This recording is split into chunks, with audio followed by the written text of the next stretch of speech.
Total Resort DD Restaurant. May naintindihan po ba? Wala. Wala. Alright, before anything else, tatanong po muna ako kung taga saan po kayo, ma'am and sir? Taga-Tantangan, South Cotabato. Tantangan, South Cotabato. Balik isang grupo lang po kayo. Yes po, ma'am. So, good to know po. Thank you. Good afternoon, everyone, and welcome to the Punta Isla Lake Resort, the #1 resort here in Lake Cebu. And welcome to the summer capital of South Central Mindanao. This is the home of the Tabawi Tripod. Mama Sir, ikotin po natin ang Lake Cebu with 45 minutes down to 1 hour. Yes, at iba-iba po yung nakikita po natin dito po sa Lake Cebu.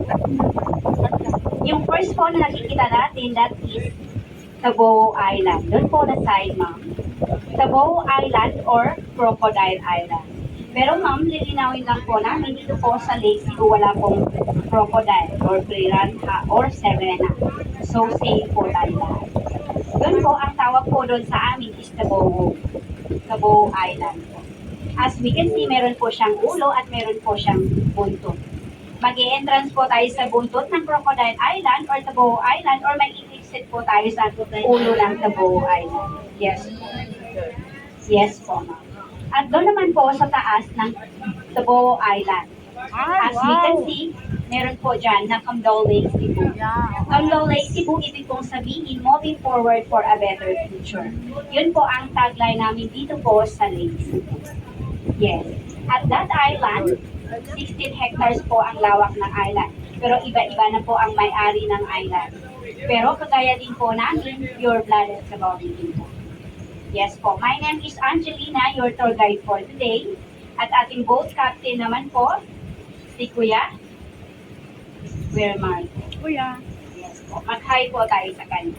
Hi, sir! Hi! Thank you for keeping us safe! Yes po. Thank you so much. At doon naman po sa taas, yung maraming pine tree. At red na rooftop. Doon po ang whole town namin dito po sa Lake Cebu. At saka yung may blue na rooftop, that is the police station po. Of the municipality of Lake Cebu. Yes po. Ayun. Sir, Lake Cebu is blessed kasi meron po kaming 10 na lawa. At meron po kaming 12 na islets. Yes po. Yung 7 na lawa, hindi po natin nakikita dito. Yung pag-tour po natin. So, 3 lang nang nakikita po dito. Kasi yung 7 lake located at Lake Cebu South Cotabato. So, malayo po siya dito sa atin. And now, yung first lake na nakikita po ninyo, along the highway, that is Lake Lahit. Yes po, Lake Lahit with a total area of 24 hectares po siya. Yun po ang pinakamaliit na lake dito po sa Lake Cebu. Bitin na kanin. And second lake, that is Lake Saloton. Lake Saloton with a total area of 48 hectares. Yes po. And now, dito po tayo sa Lake Cebu. Lake Cebu. Mama Sir, kung bakit po Lake Cebu ang tawag sa lugar po namin? Yes, Lake, Cebu ay iisa lang po yan. Kaya naging Lake Cebu. Iba din yung Cebu. Kasi yung sa amin, S-E-B, Cebu. Yes po.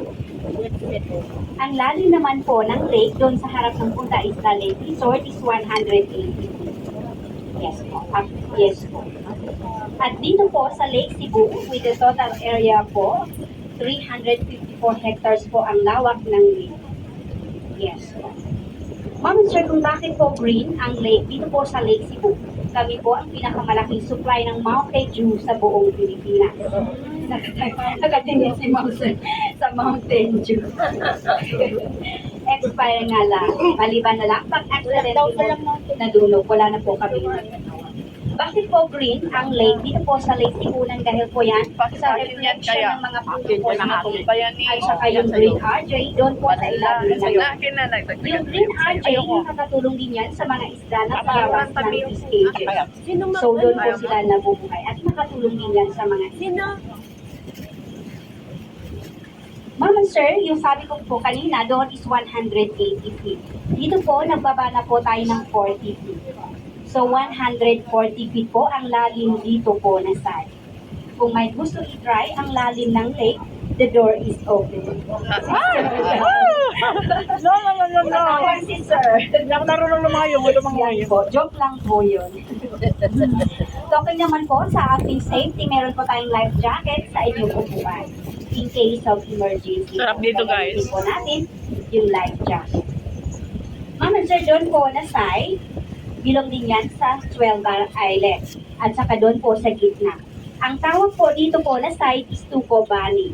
Tuko, ibig pong sabihin end or dulo. Sa inyo po is end or dulo. Sa amin po, tuko. Yes po. Hindi po siya lizard or tuko. So, tuko po siya. At doon naman po na side, yung pinakamaliit na island, that is Tuko Kaling. Yes po. Ma'am, sir, doon po na island, ay recommend po namin para sa mga single. Sino bang single dito? Ay, lahat sila. Ano na yan? Si ma'am. May single kami. Si ma'am. Si madam daw. The most Madam, doon na po single. kayo. Ay, saan may lalaki dyan? Sige po. Maghanap po ako mamaya. Joke lang ha. Ma'am, sir. Alam mo ka naguyagan. Ma'am and sir, kung bakit ko po sinasabi, doon po yung recommend namin na island para po sa mga single. Ma'am and sir, kasi doon po na Magpaiwan island, na ako? isang bahay Maiwan lang po tayo? ang kasya doon. Magpaiwan Walang, ng mga ma'am? singles. Isang bahay lang po ang kasya doon. Ibig Tapos? pong sabihin, Wala kaming gulungan? yes po. Ibig pong sabihin, pag Shock andun po kayo, walang marites at walang marites. Ay, okay. Kasi Shock nag-iisa lang agad. po kayo sa buhay. Ah, Kung single po kayo, mas forever po kayo magiging bet ko single. yun. Pag doon po kayo. Bet ko So, yun. yan po ang story ng island.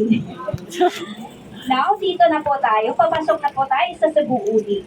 Cebu Udi, ibig pong sabihin maliit na lake. Yes. Dito po, ang entrance po natin at mag-exit po tayo sa ulo ng Taboao Island. Iikotin po natin itong Taboao Island po. Ma'am and sir, ang culture talaga namin dito po sa Lake Cebu is tilapia.